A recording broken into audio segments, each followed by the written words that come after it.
the immediate reaction is like it freaks you out. And you really need to understand the engineering behind it to understand that I think none of these concerns are actually grounded. Welcome to Bankless, where we explore the frontier of internet money and internet finance. This is how to get started, how to get better, and how to front run the opportunity. This is David Hoffman, here without my co-host Ryan Tran Adams, but we are here to help you become more bankless. Today on the show, we have two of the Worldcoin founders, Alex Blania and Sam Altman, and we are exploring the Worldcoin story, one of the more ambitious projects in the crypto space. And here's what you're going to learn in this episode. First, what is the idea behind Worldcoin? What does it want to do for the world? Second, what is actually inside of an orb? Is it safe to put your eye into? Third, Worldcoin's answer to how it's providing privacy to those who get their iris scanned and why some people are still skeptical about it. Fourth, what is Worldcoin's identity platform and what can it do for Sam Altman's other company, OpenAI, and the incoming AI-enabled internet that humanity appears to just be waltzing into? Fifth, how Worldcoin plans to become a permissionless protocol, including the manufacturing and operating of the orbs themselves. And sixth, lastly, we had to ask him what Sam Altman thinks of the AI alignment problem. We happen to be recording this podcast on Mother's Day, which means Ryan is in his human format and why he is not here for this episode. But we are still going to record a debrief episode for the Bankless citizens out there, for all the premium subscribers. So I will fill him in on all my thoughts about this episode, and we'll talk a little bit more about the incoming AI revolution and the ways that the crypto story is a part of that. If you want that extra debrief episode, that is exclusively for Bankless citizens, for people who subscribe to the premium RSS feed. If you would like that debrief episode, there is a link in the show notes so you can subscribe to Bankless, get that premium RSS feed where we post all of our extra bonus content along with all the other perks that you get for being a part of the Bankless Nation. Like I said at the beginning, Worldcoin is one of the most ambitious projects in this space. There's a coin, there's a layer 2, there's an identity protocol, there's a mobile app, and of course there's this physical piece of hardware that's become infamously iconic to Worldcoin, that silver orb. It's Worldcoin's philosophy that the best way to produce unique, verifiable humanness is human biometrics that map to our unique DNA. This is the most robust way to achieve sybil resistance. And that's why Worldcoin manifests in the physical world with this orb thing. Biometric scanners are hardware, and that physical nature of the orb that you place your eye into to get scanned has these strong dystopian connotations that have triggered so many people. We, of course, talk about this dynamic directly with the Worldcoin founders, Alex and Sam, how they are dealing with this branding that Worldcoin has received and how that's impacted the company along the way. But nonetheless, the Worldcoin project does seem to be growing in momentum, and it was a pleasure having Alex and Sam on the podcast today.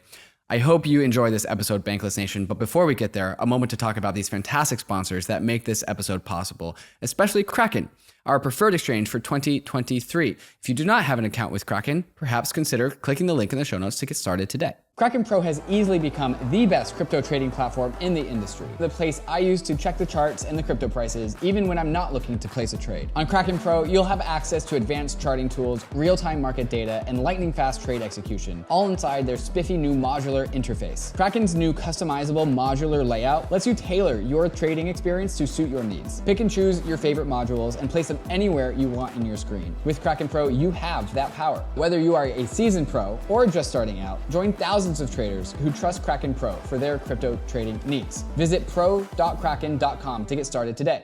Mantle, formerly known as BitDAO, is the first DAO-led Web3 ecosystem, all built on top of Mantle's first core product, the Mantle Network, a brand new high-performance Ethereum Layer 2 built using the OP stack, but uses EigenLayer's data availability solution instead of the expensive Ethereum Layer 1. Not only does this reduce Mantle Network's gas fees by 80%, but it also reduces gas fee volatility, providing a more stable foundation for Mantle's applications. The Mantle Treasury is one of the biggest DAO-owned treasuries, which is seeding an ecosystem of projects from all around the Web3 space for Mantle. Mantle already has sub-communities from around Web3 onboarded, like Game7 for Web3 gaming, and Bybit for TVL and liquidity and on-ramps. So if you want to build on the Mantle network, Mantle is offering a grants program that provides milestone-based funding to promising projects that help expand, secure, and decentralize Mantle. If you want to get started working with the first DAO-led Layer 2 ecosystem, check out Mantle at mantle.xyz and follow them on Twitter at 0xmantle.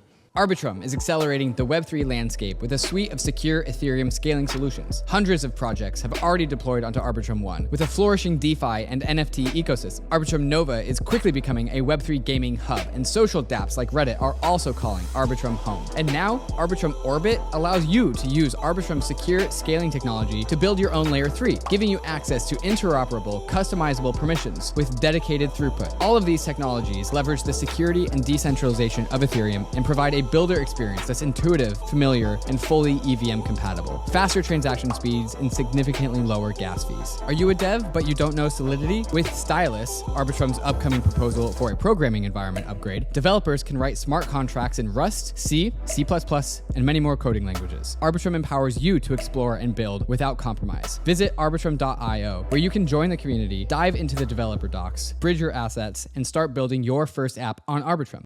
Bankless Nation, I would like to introduce you to the co-founders of Worldcoin, Alex Blania and Sam Altman. Sam, Alex, welcome to Bankless. Thanks for having us. Thanks for having us, David. This is going to be cool. Yeah, I'm really excited for this conversation because the Worldcoin story arc is an interesting one as it relates to both the crypto world and also especially now with the surgence of and relevancy of AI in mainstream society. And so I think that the timing of this episode, I think, is perfect. And Sam, I think this story starts with you. Can you talk about just like the inception of the idea of Worldcoin, where it came from, and what the aha moment about why we need something like Worldcoin in the future? I started thinking initially that it would be quite powerful if you could have the biggest network, like the biggest financial and identity network imaginable. You could have something truly global, and sort of had no good ideas about how to do that. The first version when we started talking about this was something like, well, what if we scan the palm of everybody on Earth? Or what if we did all these other, like what if a lot of complicated ideas about how to verify identity. But the reason I was excited about it is as the world sort of heads towards powerful AI systems, I thought that if we could do something to eventually redistribute wealth through some sort of global UBI at scale, or maybe even access to these systems, which would be the most important component of wealth someday, and also be able to verify unique humanness with a different lens on how to preserve privacy, that would be more important as sort of AI advanced. So I started thinking about this years ago, mostly driven by my work on OpenAI, but also just belief that UBI was a cool thing to study anyway. And again, ideas were like deeply imperfect, but I knew something in the space I wanted to explore. Met first Max and then Alex, and thought Alex was super awesome. And I'll let Alex talk about how the ideas evolved since then, because that part is really all credit to Alex. But that was how it started. Yeah, so it sounds like the early motivation for Worldcoin came from the idea that we could tackle two birds with one stone, one being UBI and one being identity, correct? And that was really like the elegance of the solution. Before there was actually a solution known, you kind of saw that you could do the same thing with these two, solving these two problems at the same time, correct? Yeah, I mean, to zoom out even more, it was like solve the problem of verified humanness. And that was really like, that's what you need for a lot of other things like identity, like doing the global UBI. If there's a non-fraudulent solution to that also is privacy preserving, that's kind of the goal. And maybe we could talk about where Alex and Sam met. And so when did this, what year was perhaps the idea of Worldcoin incepted? And then when does Alex come into the story? We really started working on it in January 2020. I think Sam and Max started working on it already 6 months before, but then Max had a full-time job, Sam obviously as well. So when I joined, we brought the founding team and then really started working on it. Right before Worldcoin, I was in physics and theoretical physics and kind of how you use deep learning to predict AI systems. So not too close to crypto. And then basically I literally got an email from Max explaining with a white paper of Worldcoin back then, kind of the super early ideas, as Sam just said, like a lot of high level important ideas where this could go and why it would matter. And I drove to San Francisco, had a couple interviews with Max, then one with Sam, then we spent more time together, and then later became co-founder. That's kind of the quick story. Is there anything I'm missing, Sam? That sounds right. So, Alex, where were you in this phase of your life, and what was your skill set that made this project relevant for you? Well, Max actually reached out to me as a software engineer. So right before Worldcoin, I was quite deep in theoretical physics, and I had a company before in high school that did vertical farming and actually did reasonably well. But the 5 years before Worldcoin, it was pretty much just physics. Mm-hmm. And I mean, obviously, I read about Bitcoin super early on. I was early in that phase of the whole space, but I could not say that I was deep in crypto at all before. So it was really just Max reached out. I think he reached out to many people at this point to start building this, and then we explored the whole space. We took these early ideas that Sam mentioned. We went much deeper into them, and then later I became CEO, and we just took it from there. Was it obvious that Worldcoin was a crypto project from day one? I think so. Yeah, I think so. Yeah. And okay, and so had the aspirations. We need verifiable human identity. You could also attach some UBI to that. But Sam, you talked about the prospects of you can scan a palm, but that's not where Worldcoin has landed. It landed on the iris. Can you talk about that choice, and then we can start to dive into the tech that's actually inside of the orb? Yeah, let me take that one. So basically, when I joined, there was this like whole paper that it was not long. It was like 3 pages, a lot of high level ideas, and as Sam mentioned, one of the big points of it was you basically need to solve sybil resistance to be able to distribute a token to every human being. And why do you want to do that in the first place? Because it would incentive align a really, really large network to grow to all of humanity and kind of really bootstrap this huge financial network. And then, of course, at some point, you could also distribute UBI through something like this. So you want to do that. You want to launch a token to all of humanity collectively. Then the first big thing you have to solve is what people in crypto call sybil resistance. I'm sure you're quite familiar with that. And simply speaking, what that means is one human is able to verify to a network that human is actually unique to the network. And why is that important? Because if that's not in place, what would happen is that bad actors would just like destroy the whole distribution of this incentive mechanism and this token, and everything would break down. And that's something, as you know, David, that happens pretty frequently in crypto still today. And if you really want to scale it to all of humanity, it's even a much bigger topic. So it was pretty clear very early on that that's one of the biggest problems we have to tackle first. And then we went quite deep. So the whole founding team is pretty much, we all met either at Caltech or Max Planck. So we have all physics background. So we went through the whole space, and there's 3 big things you could do if you zoom out. There's KYC, of course. So you basically just use governance, the sybil resistance of governments. That immediately falls through because less than 50% of the world actually have these documents that you could verify digitally. So if you think about inclusivity, that just does not scale. While it would work super well in Europe and US, it just does not work globally. So that fell through immediately. And the second big kind of topic is what people call web of trust. So you basically try to build up a reputation graph. And that's a super elegant idea. It just never really worked or scaled. But I actually think that's something that will come into Worldcoin later, so we can talk about that. And the last part is biometrics.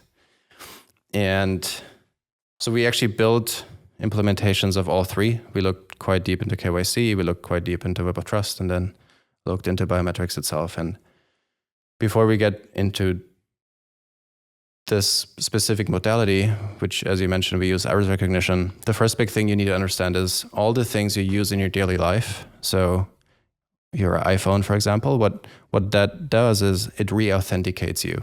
So it basically realizes that David again tries to log into the same phone. So there's an embedding stored on your phone of how you look like, and then you try to sign in again, and a neural network calculates this pretty much the same embedding again, matches it, and you can use your phone. So it's a one-to-one comparison, and that's fairly easy to do other than fraud resistance. To solve proof of personhood, however, you need to compare one user against everyone else. So you have a 1-to-n comparison.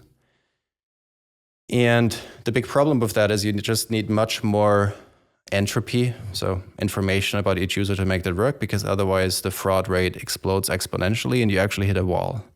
So that's something that's very important to keep in mind. You actually don't have a constant fraud rate, but you literally hit a wall. And so things like face, just taking a face image doesn't have enough entropy. Fingerprints doesn't have enough entropy. Palm, theoretically actually could have, but there was just no live implementation of this. And iris is the thing. And sorry, Alex, when you say not enough entropy, you mean not enough uniqueness. Like there's just not enough uniqueness in someone's face to be able to prove verifiable humanness, correct? That's correct. At least if you image it with a normal phone camera. Sure. Okay. And so I'm assuming that the search for, you come to the conclusion that government IDs don't work. Yep. And it's also just not, it wouldn't be very like native to the crypto ethos to just use government ID as our identity system. And then you also talked about the web of trust, which there are other web of trust models of sybil resistance out there in the crypto world. They're all decently experimental. Yep. But I think what you're saying is the biometric solution towards establishing unique human identity is the most robust and the most tried and true model. And so that's how you've come to the conclusion of the iris. And I'm assuming, talking about the entropy of the iris, you're going to give me a number that's like, and the iris is sufficiently entropic, correct? Correct. That's correct. Yeah. Yeah. Okay. So that also, I think, presents the why Worldcoin is the way that it is, why there is an orb. If it was just the if just like United States ID or nation state ID, or if it was just a web of trust model, the Worldcoin project would be in a digital sphere only. But since we have to collect actual look and map at the DNA of someone, we actually have to establish ourselves in the real world. That's why the orb exists. So can you talk about the technology in the orb and how it does what its job is? So to just like quickly summarize what you just said, because I think it's another important piece, is the world is about to change in a meaningful way, right? In that case, that neither digital content, so images or video, as well as intelligence are discriminator anymore of what it means to be a human. So you actually need to bridge to the real world, and I think that's the only way to actually solve the problem. And so we started building the orb quite in the beginning. We went quite deep into that engineering. We literally had to build our own lens. Like, it's completely from the ground up, custom. And so what it does, it has a lot of sensors in the front to just make sure whatever we see is an actual human being. So not a display and not an AI that tries to fool us. And all of that compute happens locally. So first check, we look at a human being. Then second, the eye is imaged and a unique iris code is calculated on the device, gets signed by the device, and that's then the only thing that actually leaves the device. And what's pretty cool and very important is that the uniqueness check is separated from the user's wallet through zero knowledge proofs. So what that means is that the only thing we or anyone else could prove is that a user has verified before, yes or no. And so if you believe what we believe, you believe that something like this will have to happen, like something like Worldcoin will exist. And I think Worldcoin is the option to make it privacy preserving, open source, and decentralized. And so I know it sounds counterintuitive in the beginning because it uses biometrics, et cetera, but you have to look into engineering and understand that I think this aligns really well with the values of the space. Certainly. And scanning an iris is, from what I understand, a known quantity. That's technology that we've had. And I was talking with a team member at the Worldcoin project, DC Builder, and he just told me about the technology in the orb. Most of the technology is actually making sure that humans aren't trying to game the orb. And so like it can scan your iris, and that's what it does.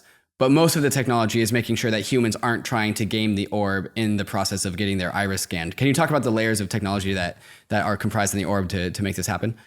Sure.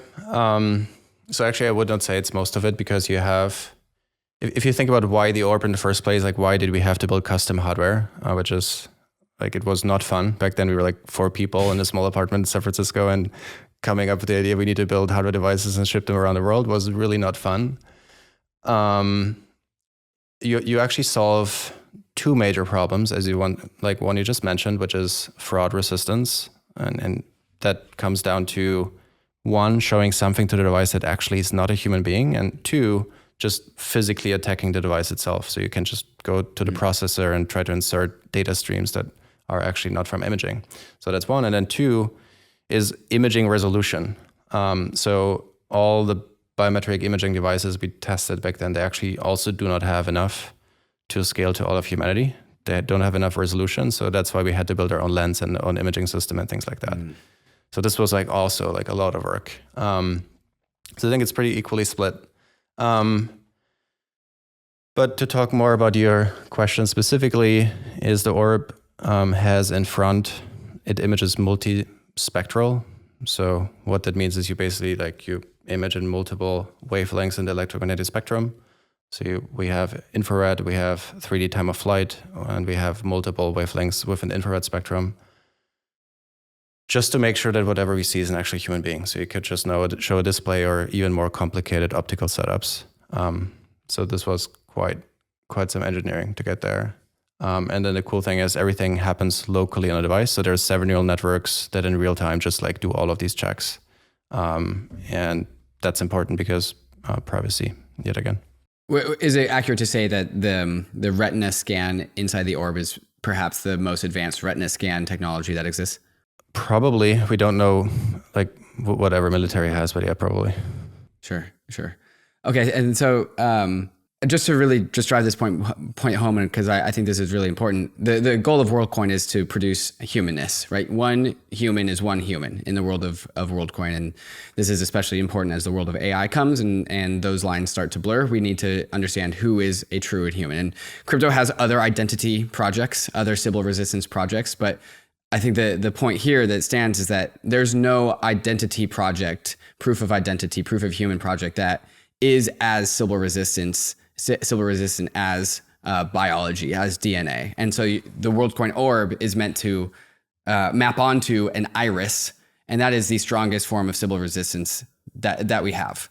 And so I think just the question I want to ask, and I think this is kind of gets to where there are always like concerns about the Worldcoin project, is that serializing humans is a double-edged sword.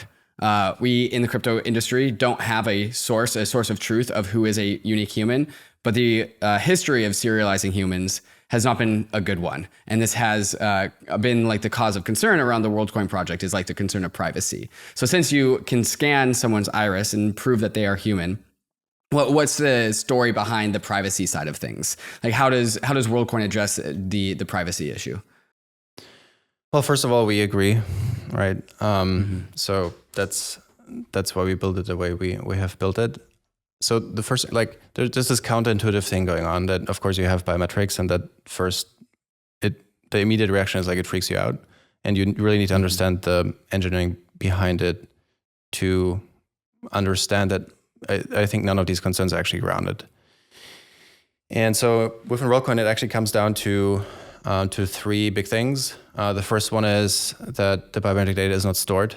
So basically, the imaging happens locally on a device, the computation happens on the device, and the only thing that actually leaves the device is an iris code that gets signed by the Orb. And then that's the thing that gets compared against all users. Then point number 2, which is by far the most important one, is that the uniqueness check is separated from the user's wallet with the knowledge proofs, which brings me to the third point, is it's actually self-custodial setup. So when the user signs up, he just like the user has a non-custodial wallet that generates then later these zero knowledge proofs to prove inclusion into a set of users. And that gives it like quite extreme privacy. I don't think there's anything else I'm aware of that could solve the same problem on that scale without any, like literally any privacy implications. And then the other thing is everything will be open source. The majority of the hardware is already open source.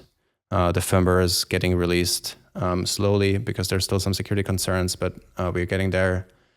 The whole setup will be fully decentralized. It's of course a challenge because you have hardware, but it's gonna happen. So yeah, it's I think it's actual rocket science. Like we spent a lot of time, a lot of money to make this, to build it the way we've built it. And so yeah.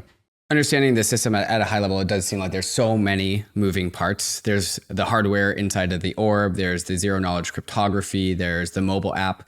Can you just walk us through an example of someone goes and gets their iris scanned, that turns into data, and then that goes through a line of steps that turns into somebody being able to be verifiably logged into their Worldcoin app? Can you talk about just like how that data is carried, the processing of the data in the iris scanner, the zero knowledge proofs? Can you just do an end-to-end story for how this goes from an iris scan to somebody's phone? Sure. I will keep it relatively high level, but we can go as technical as you want. So sure. A user or a person is excited about Worldcoin, learns about it, downloads an app. It's called the World app right now. It's the only client for Worldcoin, but many other wallets will support it too as well. So, I mean, all of this is a protocol, so many other wallets should connect to it. But right now you download the Worldcoin app and you click on a map, you see where the next orb is, you show up in front of this device. And then what happens when you verify is you click on verify now, you generate a key pair. Actually, two separate key pairs because you have one an Ethereum wallet and the second one is basically your identity wallet. So these are two separate key pairs that basically live on your phone. And then once you verify, you show that public identity key to the device, and that gets air gapped just via camera to the device. Then the Orb does first the humanness check, then the uniqueness check, which means it images the eye, calculates a unique embedding out of this with a neural network, then signs that, and that's the only thing that actually leaves the device. Goes to a backend that later will be decentralized as well, but right now goes to a backend. Uniqueness check happens, and then when the user uses World ID, the user does a proof of inclusion with zero knowledge that the user is actually that public key is included into that set. And so what that enables you then to do is you can use that proof across many different ecosystems. So not only in Ethereum, it will also bridge to all other chains, but then also in Web 2, like you can just use it to log in wherever you want without revealing any of your personal information. And then another thing that's important to mention is actually World ID is an identity protocol on top of that, on top of this idea of proof of personhood, that then lets developers and other people attach verifiable credentials and things like that. So it's even more than just this. But yeah, that's the flow. And importantly, nowhere in the flow does Worldcoin ask for your name or date of birth or address. Is that correct? No, the only time where this comes up is when you actually use a ramping solution, because in the app, also in World app, there is a non-custodial wallet, and you can on-ramp through ramping providers, and they ask for your name, but it's not us. Right. So if you want to get money into the app, correct, you will give the on-ramp provider your information, but Worldcoin, the system, does not require your name, date of birth, address, or anything like this. Correct.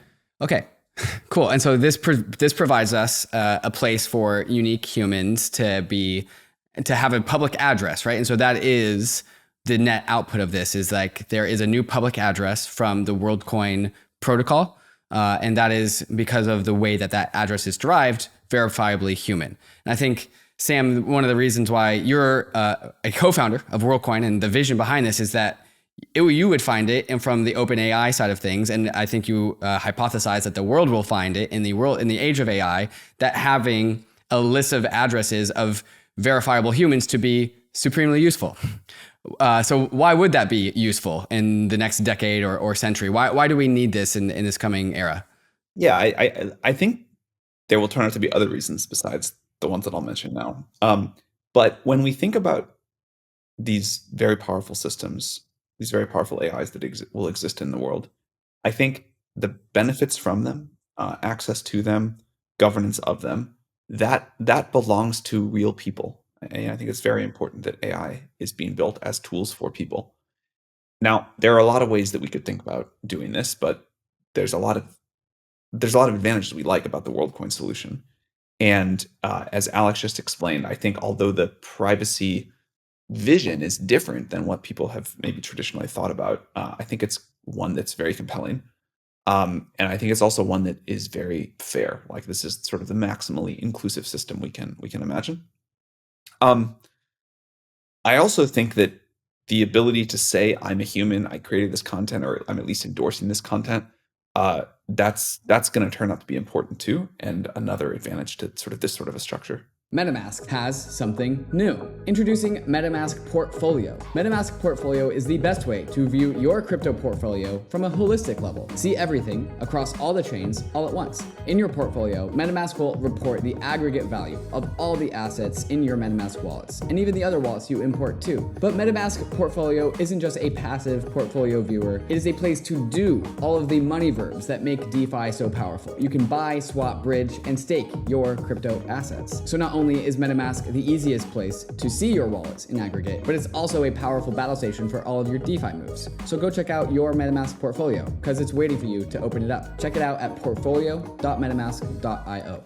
Are you planning to launch a token? Is your token already live? And are you granting your employees and contractors vesting token awards? And are you trying to figure out how to take care of taxable events for your team? Toku makes implementing a global token incentive award simple. With Toku, you will get unmatched legal and tax support to grant and administer your global team's tokens. Toku will help you navigate across the lifecycle of your token, from easy-to-use pre-launch token grant award templates to managing post-cliff taxable events with payroll. For legal, finance, and HR teams, it's a huge complex task to have to comply with labor laws, payroll and tax obligations, tax reporting, and crypto regulations in every country that you employ someone. It's difficult, time-consuming, manual, and costly, and it's drawing more attention from global regulators and governments. Toku makes it simple for leading companies in the space: Protocol Labs, Hedera, Gitcoin, and many more. So if you want some help navigating the complex world of token compliance, go to toku.com/bankless or click the link in the description below. Introducing Polygon 2.0, the value layer for the internet. For too long, the limitations of blockchains have held back app development and stifled user adoption. The internet allows anyone to create and exchange information. What's missing is a value layer that lets anyone exchange, store, and program value. That's where Polygon 2.0 comes in. Polygon Labs has unveiled a series of innovations that will radically alter the Polygon ecosystem and Web3 as a whole. By leveraging groundbreaking ZK innovations, such as Polygon ZK EVM, the next iteration of the best-in-class Plonky 2 proving system, and a first-of-its-kind ZK-powered interoperability layer, Polygon 2.0 will give users and devs unlimited scalability and unified liquidity.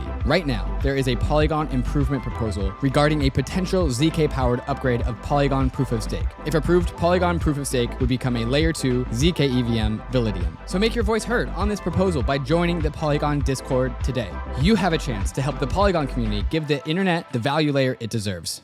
Alex, are there any other use cases that you see in the crypto space? Airdrop farming is another one, but just the distribution of tokens is muted by the fact that we don't have this proof of personhood. Is there any other crypto native applications that you see?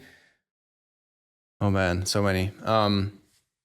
I'll start with crypto first, and then we can go a little bit broader. But I think within crypto, one of the things that one of the things that is an outcome of Worldcoin for me personally is that I travel the world, which I didn't do when I was in kind of grad school. So I saw many different countries. I talked to so many users in Latin America, in Europe, and in Africa, literally everywhere. And I think there's a lot of financial primitives that technically the space can deliver, but right now it does not for a couple different reasons. One is just UX, but a really big one is you need reputation for many of these things, right? This whole idea of a credit score, basically, like an on-chain credit score, so you can do under-collateralized lending, I think is a really big idea that hopefully is coming. And proof of personhood, generally, when you just you try to build your mental model what proof of personhood actually means,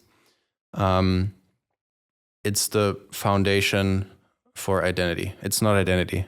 These are two different things, because identity means I'm a unique person and this is my name, that's my date of birth, or that's my GitHub account. So proof of personhood is the foundational building block to make all of these things happen. So yeah, this was a little rant, but there's a couple things here. Yeah, sure. Sam, most people know you from your work at OpenAI and ChatGPT. Are there any specific or concrete paths that you see between integrating OpenAI and Worldcoin? I think it's too early to talk about specifics there, but as we sort of watch this play out in the coming decade, I'm hopeful it will reveal itself. Okay, so how does the actual distribution of the Worldcoin token, and that's the name of the token, correct? Worldcoin? Yes. How does that actually get into people's hands, and what is like the distribution plan for like how do I get Worldcoin and how much do I get, and what are the details behind that? Look, many of the details we can just not talk about here for the regulatory uncertainty in the United States. You're certainly aware of. So we will not go too much into details here, but the broad mechanism is super easy. You download an app, you verify with an orb. At some point, you get your proof of personhood, and then you receive a weekly ownership in Worldcoin. And the whole system is built in a way so this can actually scale to billions of people, and it will remain like this over the coming decade or so. So there's an incentive to getting your Worldcoin ID earlier, because then you start to get your distribution of the coins sooner? Well, I mean, like you have like this whole reinforcing flywheel, right? It's not just about World ID. You kind of, I mean, at launch, Worldcoin is these three things that we talked about: is Worldcoin, it's World ID, and then it's the World app. Of course, the World app is like way less important for the grand scheme of things than the other two. But I think one mental model you can have is Worldcoin is a protocol that is designed to scale itself to all of humanity, which is something we've never seen because sybil resistance was never there, right? So you have, it's unclear to me if you zoom, if you go 10 years in the future, what will be more important? Will it actually be the token, or will it be World ID? Because we have never seen a token being held by 3 billion people, let's say. Zooming out a little bit on the same thread, Alex, the Worldcoin project is a bunch of very ambitious moving parts. So there's the Orb, which is the hardware component, which is for like on its own frontier of hardware. There's the coin with its own frontier of distribution mechanism. There's the mobile app. Then there's like the actual boots on the ground scanning effort. Then there's the layer 2, which we haven't even talked about, built on the OP stack. There's a ton of moving parts here. I probably missed a few, so maybe you could also like finish the list. But also, once we're done finishing the list, what's it like managing a startup that requires like probably an extreme level of excellency across so many of these domains? I mean, I think Sam can give a little bit of the high level answer after, but it certainly has been a crazy journey, because I think what people always forget is like in the beginning, we literally have been like 4 people. All of us came right out of university, so we never worked anywhere. And now it's this big machine of 180 people across these different fields making this happen. And as you said, we have a quite sophisticated hardware team, we have quite sophisticated protocol team, economics team, AI team. So there's like so many things here, so many moving parts. So it definitely was quite a ride. And then over time, it went from the early focus was hardware. That was the big thing to focus on. And after that, product. And right now it's pretty much operations. So it's going to become this like big operational machine. I don't know, Sam, how was it for you? Yeah, it's been very cool to watch how good the Worldcoin team has gotten at getting good at new challenges. One of the things I love most about startups is watching people learn just how much they can get done and just how much they're capable of. Small teams in particular, and that's been very fun to see the Worldcoin team do all these things. I don't remember who I first heard this from, but there's like a sort of somewhat famous saying in startups, which is if you knew how hard it was going to be, you would never start.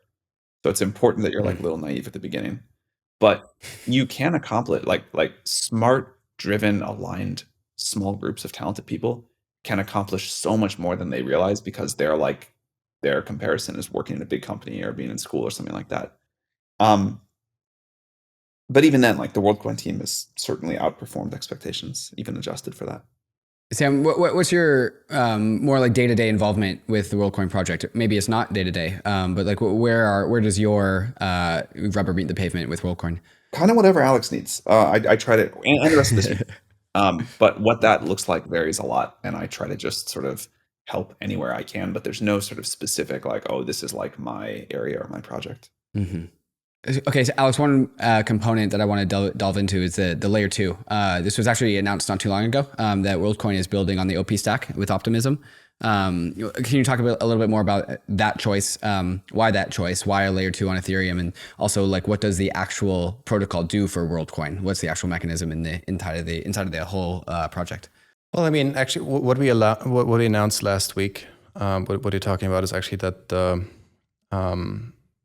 the token itself will launch on OP mainnet, right? OP mainnet. Okay. Yeah. So we did not announce the OP stack layer 2. We will certainly do our own layer 2 at some point, but not at launch. So this is going to come later in the year. Why Optimism is we just spent so much time with the team, like Liam, Carl, kind of the whole crew, and actually over the last couple of months, like so many things. They gave us so much feedback on the whole technology stack. And so we just decided, I think 2 months ago, that we have to intensify this and actually really start working together. So of course it starts with the migration, but it goes much deeper than that. So we will work together on identity primitives, then of course with base as well. Like, so yeah, there's many things coming. So the simple implementation is just putting the WorldCoin on Optimism. That's where it starts. I'm assuming there's additional infrastructure that WorldCoin will also use the Optimism chain for. Yeah. So quick, just like zooming out, what does it actually mean, infrastructure for WorldCoin? So World ID is completely separate because World ID is kind of, if we abstract it away, it's a Merkle tree that sits on Ethereum mainnet, and users then make an inclusion proof to that. So that's and that then is bridging to different ecosystems. So that will not only be the case for Ethereum. Then again, as you just said, yes, the token will be on OP mainnet, and then later in the year we will have our own layer 2, which is in our case important for a bunch of reasons. I think also because just of that identity primitive and making it useful for a bunch of native applications. So key to the WorldCoin project is that everyone actually gets their iris scanned, which is funny if you think about it. It's like if WorldCoin is successful, everyone's putting their eye into the orb. But I want to talk about the boots on the ground effort as it's been so far. So like how many irises have been scanned? How many people have gotten their WorldCoin ID, and what's been the strategy behind producing that? Sure. So in total right now, it's 1.6 million, actually 1.7 million as of yesterday, 1.7 million total. All of that still with a very small operation for us, at least. So it's right now 210 devices. Most of the time it was about 50, and that's mostly because we actually had to iterate on product. And scale really only matters once everything is launched. So we are weeks away from launch. That's why we talk right now. And how was the strategy? Well, once we learned we had to build hardware, which was, again, a really painful insight, the next big question was, I think this was like the super early days when I also didn't know Sam super well, but back then it was, okay, how many people will sign up once you show up with an orb on a public place was the first big question. Like, does this actually work? Can you generate enough throughput with one of those devices to actually scale to the billions? This was like our super early definition of what product market fit would mean. And so we built a prototype, and it was literally me running through Berlin with these devices and kind of signing up users. And I remember back then, Sandra, one of my colleagues, they did 70 signups a day. And with that 70 signups a day, we raised the Series A back then. Because if you take 70 signups a day, you multiply it by a week, then you arrive at back then it was 300 to 500 signups a week.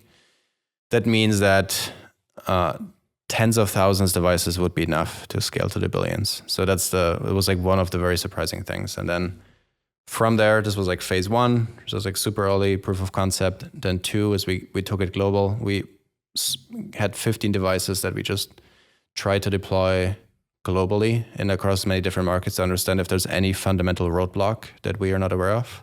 So we went from Tromsø, Norway, which was the capacitors blew up because it was so cold, to Nairobi, Kenya, to Latin America, and all of that in COVID. So it was like quite a ride. We had these team members that traveled through 5 different countries to end up in the one we actually wanted to go to because of COVID. And then most recently, now we have obviously like a much more professional team in that regard. Specifically, we focused on 4 markets, which is Buenos Aires, Argentina, Lisbon, Portugal, Nairobi, Kenya, and Bangalore and Delhi, both in India. And these 4, because these are kind of the perfect launch pads for the larger region. So if you want to build product, these are the 4 regions we believe you should actually start. So we basically parachuted product teams in all of these 4 locations. I try to travel a lot to them, and we're going to scale from there. How does one scale out to, you can't be employing every single individual operator of an orb to get to the world's population, correct? So how do you get the orb spread around the world into the hands of people who are operators? Are you employing every single orb operator? What's the strategy there? No, and the much bigger part is it actually has to become a decentralized protocol, right? So that's not a strategy. So how it works is when you operate an orb, you get paid by the protocol for every sign up you do. In short, and there's the orb itself is an affiliate program? Well, in some sense, it's like there's a lot of incentive mechanisms behind it to actually kind of make it work. But that's where it's going to go. And then also the Worldcoin Foundation is basically just setting the standard, and then later other people will be able to produce their own hardware devices that connect to the protocol, right? So this is just a kind of stage 1 of this large process that it's going to take probably 10 years to get done to fully decentralize this. But Worldcoin Foundation sets the standard. Everyone can produce orbs. At some point, everyone will be able to operate them as well. And the protocol basically pays people. So that's the high level abstraction. Interesting. Okay, so the orb actually turns into a commercial product that can be built by anyone who desires to participate. And there's some sort of financial incentive coming from the protocol for orb manufacturers to manufacture orbs. Yeah, correct. Interesting. And then what are the learning lessons from the boots on the ground for the orb operators? Like, since they are not part of the actual company, what is it like to manage these people? Oh man, so many. It started with the very obvious ones, right? So now we have a team of people that worked at Airbnb and Uber and all of these companies. So they brought a lot of experience of just how to operate these decentralized models. There's a lot around quality control and fraud detection and things like that, which we don't have to go super deep in. But then the other thing is just like get as much power to the user, right? So put as much in the app as possible, educate the user as much as possible before the sign up. So there's a bunch of things there, but it certainly was a journey, and it still will be, because it's 200 devices, not tens of thousands. So this is going to be the major thing for this year. Yeah. I don't think we've ever seen a project from humanity that has this kind of like spec.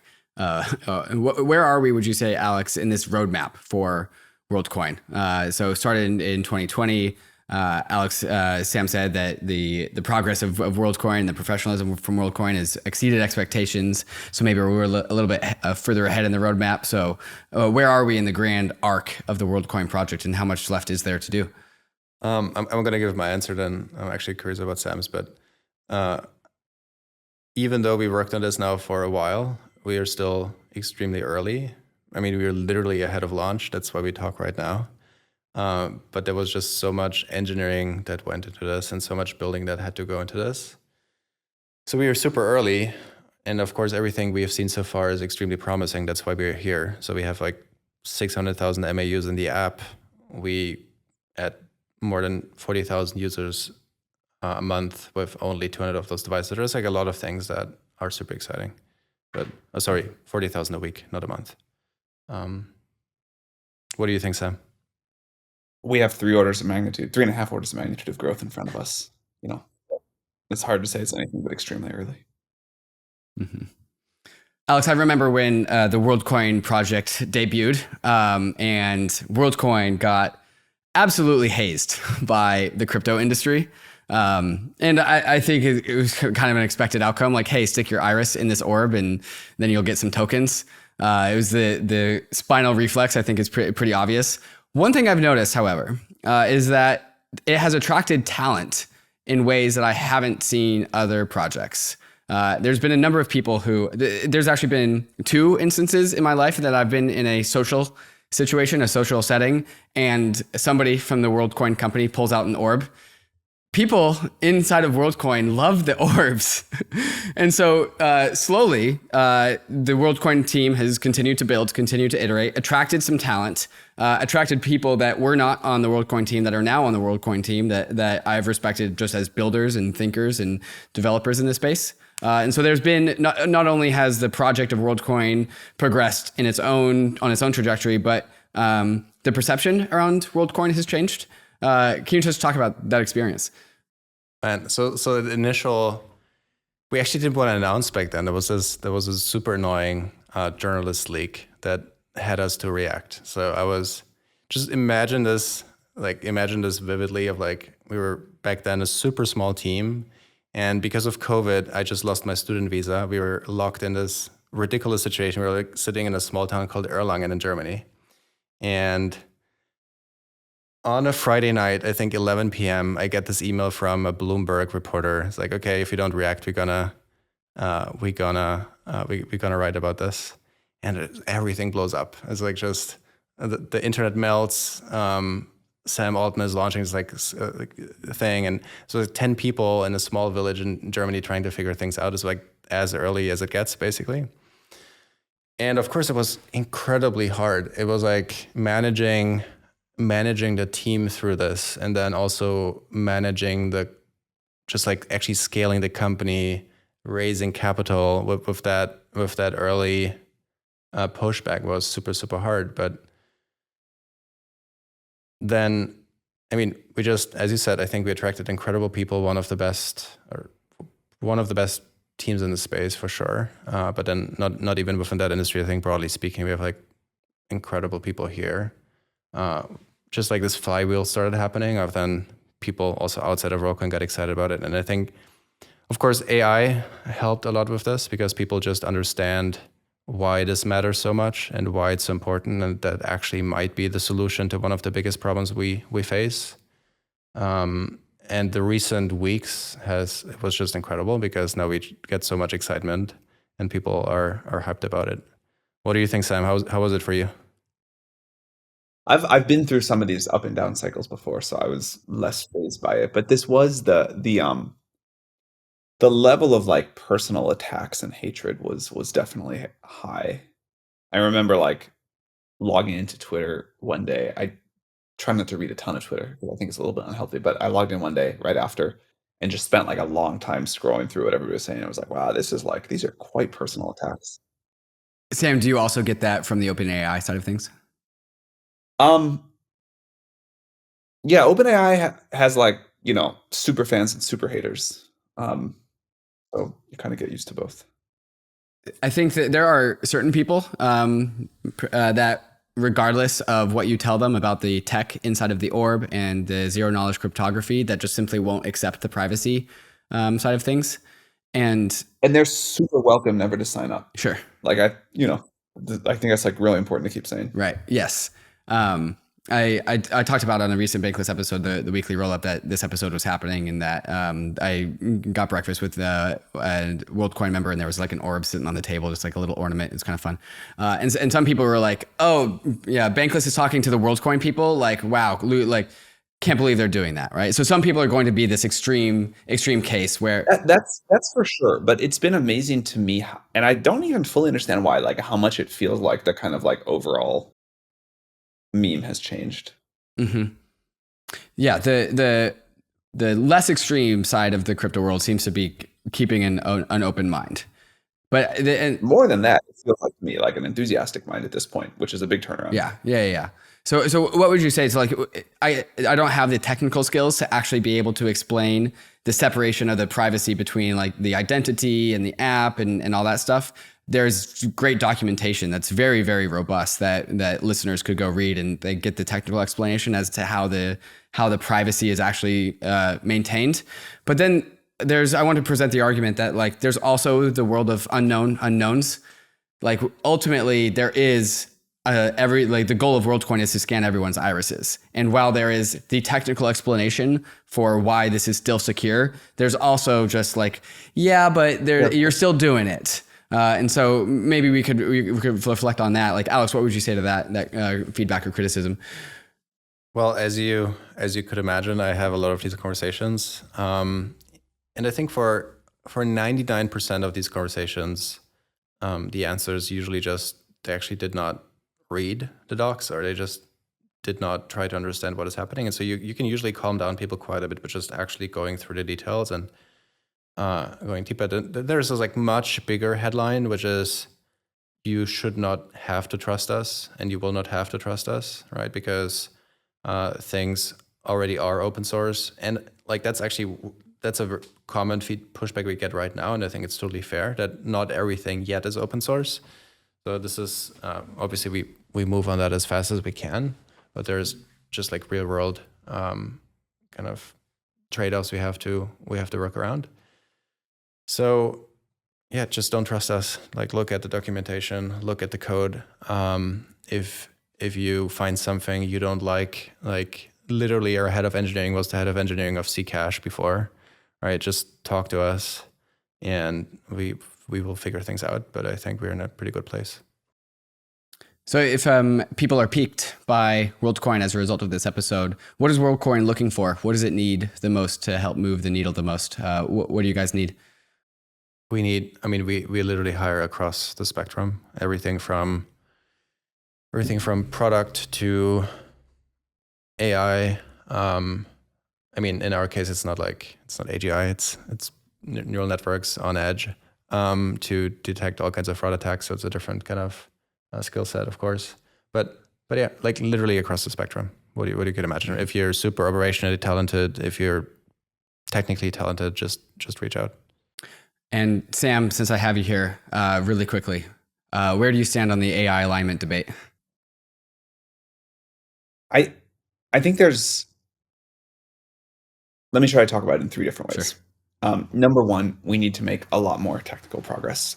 We've laid out part of our roadmap for how we think we're going to solve it, but one unarguable thing is we need new techniques beyond RLHF. I think OpenAI has been caricaturized. I don't understand how, for saying that, alignment is solved because we have RLHF. Absolutely not. I want to be super, super clear. So there's a ton of work to do there. I think the shape of it all is going to look fairly different than what people think in a vacuum. I think like with all really hard, complex problems at the intersection of technology and society, like it's kind of hard to sit in an ivory tower and think it through all the way. We've had really smart people doing that for a long time. Say they've made limited progress, and a lot of the progress or assumed progress they thought they've made has turned out to be wrong because the technology went in a little bit different direction. So we need to do more work, and I think the way we need to do that is contact with these systems as we develop them, contact with reality. Number two, I think once we have the technical ability to align a superintelligence, we then need a complex set of international regulatory agreements, cooperation between the leading efforts. But we've got to make sure that we actually have people implement this solution and don't have sort of, for lack of a better word, rogue efforts that say, okay, well, I can make a more powerful thing, and I'm going to do it without paying the alignment tax or whatever that is. And so there'll need to be a very complex set of negotiations and agreements that happen, and we're trying to start laying the groundwork for that now. And then third is, I think we talk a lot, and I'm glad we do, about the alignment problem, but what we talk less about is what about humans misusing this, or even much weaker things than AGI to cause wreak great havoc or do great damage to society. System is aligned with its operator, but doing something we don't want. So how are those rules of what the limits are going to get written, and how are we going to enforce them on limiting intentional misuse? Mm-hmm. Awesome. Guys, Sam, Alex, thank you so much for joining me on Bankless today to walk through the Worldcoin project. And I'm excited to see what it produces in the future. Thanks a lot for Thanks for having having us. us, David. Guys, Bankless Nation, you know the deal. Crypto is risky. You can lose what you put in, but we are headed west. This is the frontier. It's not for everyone, but we are glad you are with us on the Bankless journey. Thanks a lot.